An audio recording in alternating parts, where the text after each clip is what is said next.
नमस्कार. सह्याद्री धुळा न्यूजमध्ये आपलं सहर्ष स्वागत आहे. राज्यातील 12 जिल्हा परिषद व 125 पंचायत समिती निवडणुकीची रणधुमाळीची घोषणा झालेली आहे. 16 जानेवारी ते 21 जानेवारी अर्ज भरण्याची सुरुवात होणार आहे. अर्जाची छाननी 22 जानेवारी रोजी होणार आहे, तर माघाराची अंतिम मुदत 27 जानेवारी आहे.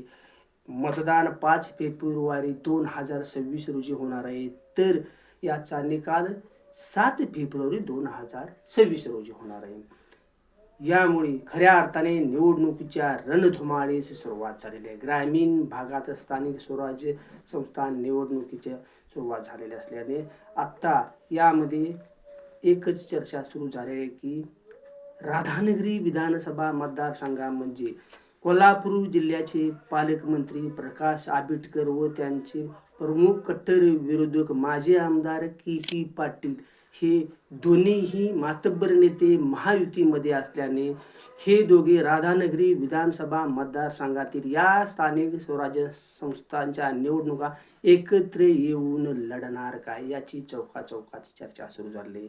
यामध्ये विषय नेटका व कोणाला फटका, ही दोघी मातब्बर गुरु शिष्याची जोडी जर एकत्र आली तर स्थानिक स्वराज्य संस्थेमध्ये विरोधकांचे काय होईल याच्याकडे संपूर्ण मतदारसंघाचं लक्ष लागून राहिलेलं आहे.